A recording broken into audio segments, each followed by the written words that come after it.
everyone. It's Sabine Dieme. We're back for another episode, and today we're talking purpose, pets, and power moves. I'm here with Monica Davis, the owner of Eternal Water Cremations, and we're going to talk about her journey and all things business and otherwise. So let's get started. Tell the audience a little bit about yourself and your business. Awesome. Well, thank you for having me. It's an honor. I'm Monica Davis. I'm a mom. I think that's the title I carry with the most amount of pride. Right. But I'm also a wife, a daughter, a sister, founder of Eternal Water Cremation, Miami-Dade's first water cremation service, and we'll be servicing pets, opening Saturday, April 26th. Gotta plug that in there. But yeah, I'm excited to be here and have this conversation with you. Awesome. Yes, I can't wait to get into this because water pet cremation, I mean, that is so, like, I remember when you shared it the first time and I was like, I've never heard of this. So what made you, like, why pets? Why water cremation? Yeah. Like, what is the significance about that compared to the traditional, I guess, ways to discard? I don't know if that's a good word. Yeah. No, I mean, that's definitely a loaded question. I think I've always had the entrepreneurial itch, but I never had like the confidence or the discipline to see it through. And I had a lot of different business ideas throughout my life that I just sat on, right? Then I had my son and everything shifted, and I had him during the pandemic. And I knew I wanted to move and create something, but I didn't know what. And a lot of the business models I was following didn't succeed post-pandemic. So it really led me to wanting to do something pandemic and recession-proof. That landed me in the death care industry. And my husband actually said, someone mentioned to me that you could do cremation by water. And I was incredibly intrigued. Like everyone has that same reaction, like cremation by water. Wow. That doesn't, that doesn't make sense for a lot of people. And I followed my curiosity, and that curiosity became a calling. I saw that it wasn't a service that was here in my community. And I wanted to bring it here. That is so awesome. So like, I'm wondering, I mean, I can see, in hearing about water cremations, like, yeah, I would want to take a deep dive into that too, just because it's so new, or at least to me. Yeah. And I'm wondering also, are you a pet lover? Like, have you had pets all your life? Like, yeah. So I grew up having a bunch of pets at home, not only the ones, my stepfather would bring home pets from the streets. Like if he found a dog, like we were that house that would take them in. And, pets unfortunately have a shorter lifespan, and we would bury them in our backyard when they would pass. And it seemed like an honorable way at the time, but then you move and that's it, right? Yeah. So I think through research, we see that more than 66% of Americans have a pet at home. And usually when that time happens, especially if you're living in Miami in a condo, you don't have the option to bury your pet in the backyard. So a lot of pet families are turning towards flame cremation. But what's great about water cremation is that not only is it a gentler, more compassionate choice, but it's also more sustainable. So it uses 90% less energy and has no carbon emissions. So that is so good. So fun fact, and I don't talk about this often, but in my 9 to 5, I do work in environmental services. And so we often track, those carbon emissions, which have such an impact on the environment. So to know that you're doing a service that benefits both the families, while they're grieving their family member essentially, but then also a service that can be gentler on the community or in the environment. That is something that you want. And as a parent also, you understand wanting to leave a better environment for your children. So it's driven by that as well. Nice. Oh man, I love this. So I'm trying to picture, like when you say water cremation, how does that, like, I don't even know if you can explain it in words. You might have to just see it to understand.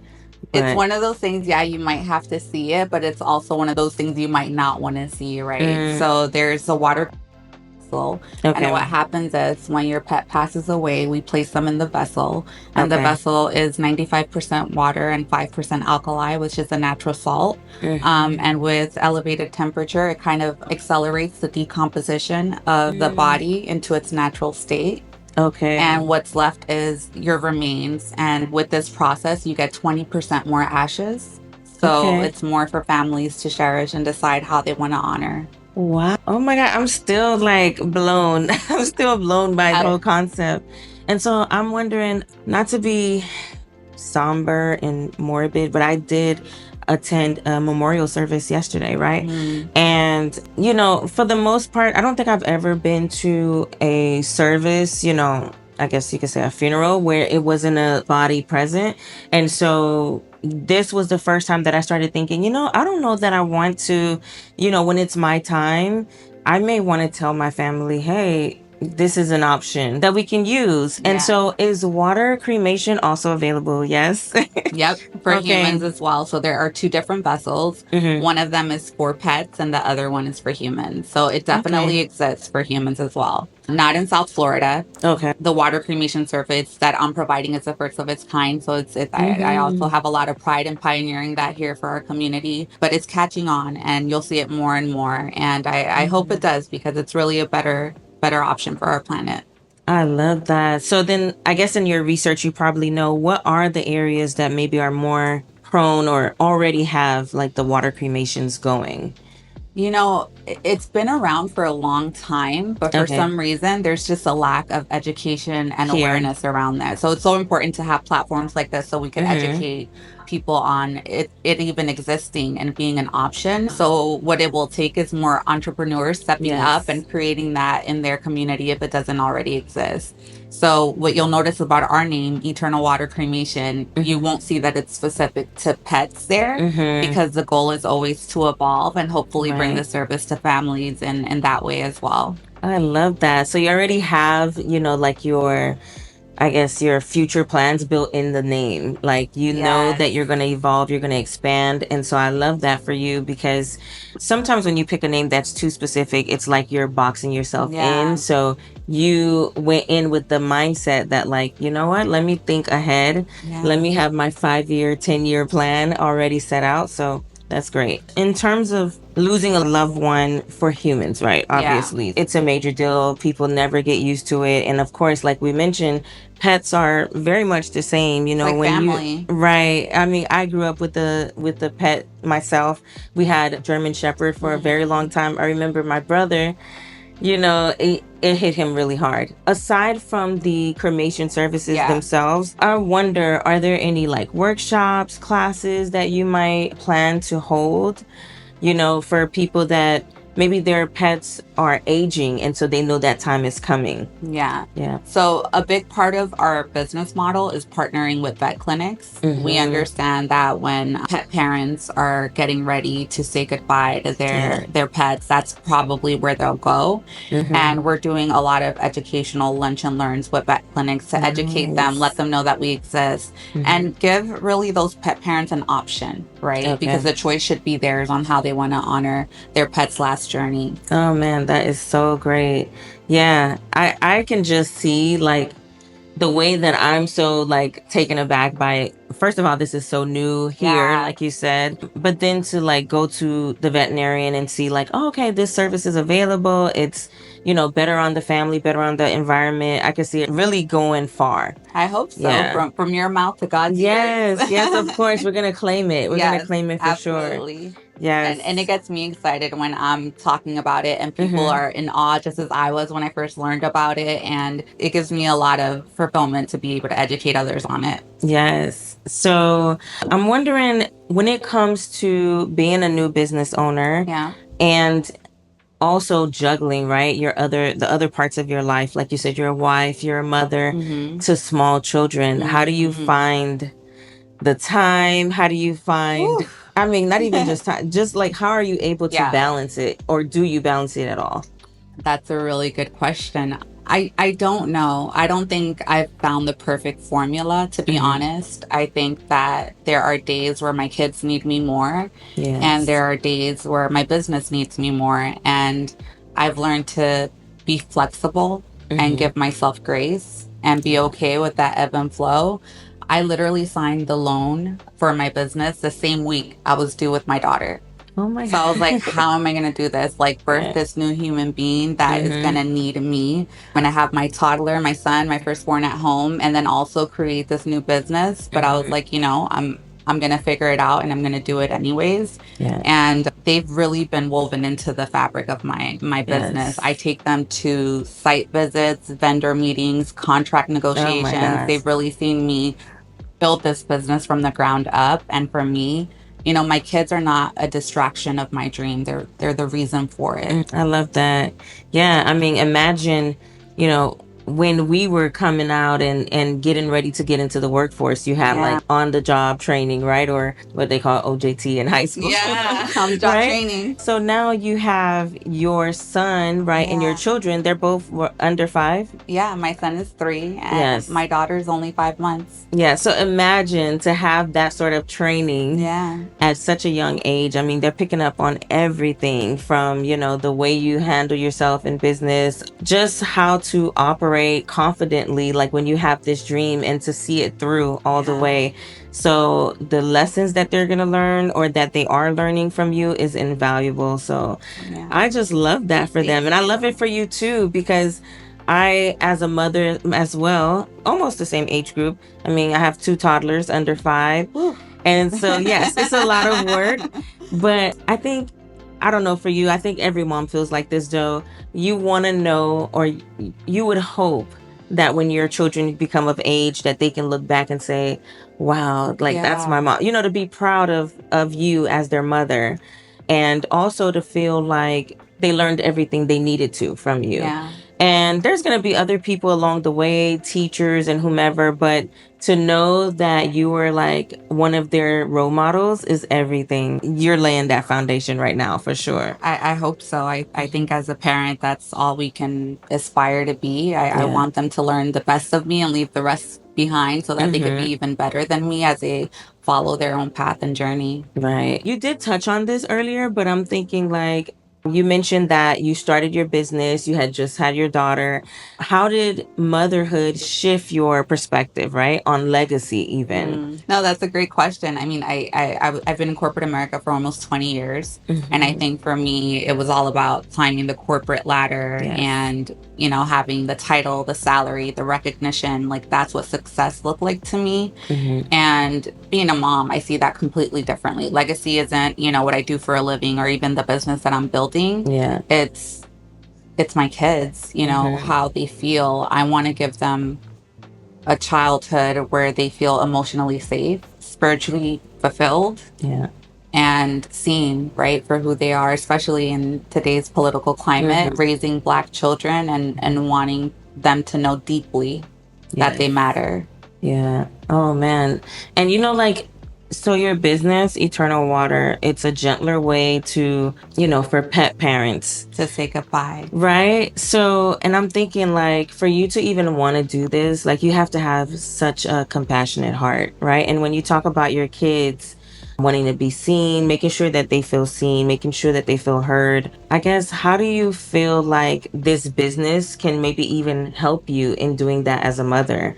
Like, I feel like it's just, there's so much alignment there in terms of like being more patient, being more compassionate. I think having empathy is something that's been part of how I show up, not just, professionally, but personally as well.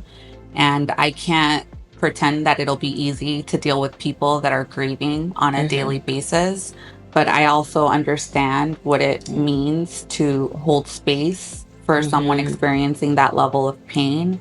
And I just hope to be able to provide pet parents with that care and compassion during that time. And I don't want to just be a service. I want to be a resource to them as well. Has there been a moment where you doubted yourself, through this journey? I'm sure there's been some long nights and early mornings and all of that. So yeah, I mean, I mentioned my grand opening is in 4 weeks, but this has been 2 years in the making. Okay. And I remember signing the lease and purchasing all of the equipment, and then the city telling me I needed to meet in front of the board in order to get approval to operate legally. Wow. And that took 6 months. Oh man. And Wow. 6 months of me running through my capital and crying and wanting to quit and, literally walking by faith and not by sight. It just taught me so much about myself, right? Because if you lack patience, you lose perspective. And I learned that now that I'm at this stage of opening, like I've earned every step here. Yeah. Right. It wasn't easy, but I overcame all of those obstacles, things I didn't think I was capable of, even with a baby at home. So yeah, countless times. Long story short, but we persevered. Yes. Oh man. And that speaks to your legacy, right? Like, so I went to a conference last year. It was Legacy Con, and there was different speakers that came on, and they were sharing how legacy is more than just money, material things. But legacy can be even the blueprint in how you started this business or what it took for you to persevere and overcome an obstacle in life. And so I think this can be it. And like even just writing that down in a book or a journal for your kids or your grandchildren, now they'll see it in this podcast. Right. But there's definitely something to that. Like being able to, even for yourself, being able to like go through those hard things. I mean, you did it already, becoming a mother in the first place twice. But once you go through those hard things, it builds that muscle for sure. And you have such great pride in like what you see, that it was just a vision at one point and then now it's like this whole business. It's a whole business. From a thought to, I think you have to plant the seed and God will bring the rain. Yes. But I think that's an important conversation because, like you said, those materialistic things, like you can't take them with you. And I'm always reminded of Steve Jobs, right? Created Apple. Everyone has an iPhone. And when he passed away, people around the world went to Mac stores and put sticky notes. And they weren't saying, like, I'm so grateful you created the iPhone. It was like, you inspired me. You led with heart. That's what legacy means to me. The stories that are going to be told way after I'm gone. Inspiration. That's when you know that you did your calling, you fulfilled it. When people can speak about you, and like you said, it's not about the iPhone, it's more about what you inspired them to become. Okay, so the name of the podcast is Pathways to Power. I really love the name because it speaks to a lot of my personal journey in feeling at one point very powerless, right? And so it was important for me to like remind myself and others that it doesn't matter how you start, it's how you finish. And there's ways, to empower yourself and ways to make sure that whatever happened in your past does not become how you see yourself, your identity. So in saying all of that, what does power look like to you, especially right now in this season of life? Power looks a lot different to me. I think power is sometimes showing up and speaking up, and sometimes it's getting rest and being still. Like it took a while for me to learn that there is power in being still. I've worked in corporate America mainly for male dominated industries. I work in sports in the NBA, and now opening a business in the pet aftercare industry where women, especially women of color, are underrepresented. And I can't even tell you the amount of times I met with vendors or contractors or bank people that didn't expect me to be the owner. The microaggressions were very, very real. And I've learned to handle those situations with grace as well. And there's power in that too, being so grounded in who you are that you don't need to prove it to everyone in the room. Yes. Oh man, that's true. It's like being unshakable. And those microaggressions, they come for a reason because they are truly intimidated and they're hoping they can transfer that to you, that same feeling to you. And imposter syndrome is real. And sometimes those, I think I'm in my 40s now, right? Well, I'm 40. This is chapter 40 for me. And I think in my younger days, absolutely, those microaggressions made me shy away and less confident. And you learn to overcome that over time. Yes. But it's not something that's always easy. Wow. So I recently turned 40 as well. And I've always heard that once you reach your 40s, is like, first of all, people say that it's really your best years. Yeah. Because 30, in a sense, you feel a little more grownish, right? Right. But I think 40 is just like, you know, we all have our insecurities, right? But 40 is really when you feel like, okay, I've done it. I've done it. Like, even if you're still, I mean, you've probably at this point have done all that you wanted to do in your initial career, right? Whatever you probably decided after college or in your 20s. And then you're pursuing your passions. I see a lot of people shifting in their 40s. So it's like, and it's like this realization that you get that, like, okay, it's 40, and then who knows what I have ahead, from now. I'm gonna make sure that I'm happy, and I'm gonna make sure that I do what pleases me, what brings me joy. And I feel like you're definitely in that space right now. I'm in that season. Yeah. So I think that, like, you also have this realization that you have, like, more time behind you than ahead of you in your prime years, where you're able to move freely. Right. And I think that it pushes you to be more confident and try things. And even if you're scared, you do it scared. Like, it doesn't matter. Yeah. So it's great living in that power. Wow. So I love that you said that there's more years behind you than ahead of you. So you mentioned Steve Jobs, right? And how he inspired people. And so last year I attended LegacyCon. It's a annual conference hosted by the Black Professionals Network. And so it was just amazing. Last year was my first year attending the actual conference. I've been to like past events with them. And so they started this new thing called the Legacy House. And so what it is that, like, you take a quiz, sort of like the five love languages. You take a quiz and you basically learn your legacy archetype. Ooh. And so it's awesome because there's about, I think, 5 different legacy types: the tycoon, the diplomat, the luminary. And so, like, Steve Jobs would be a luminary, because even though he was this big, successful business person, it was his ideas that inspired people, right? And so even, you'll see clips of his interviews and he'll say something and it's like a bar, like a lot of the great thinkers and, like the Maya Angelou's, the Toni Morrisons in the archetypes. I took the quiz and found that I was a diplomat and luminary. Well, diplomat first, luminary. And so these are people that want to see change, like, in the community. And so you start initiatives. I launched an initiative last year, right? So I love how these quizzes, like, really tell you, right? They speak to who you are.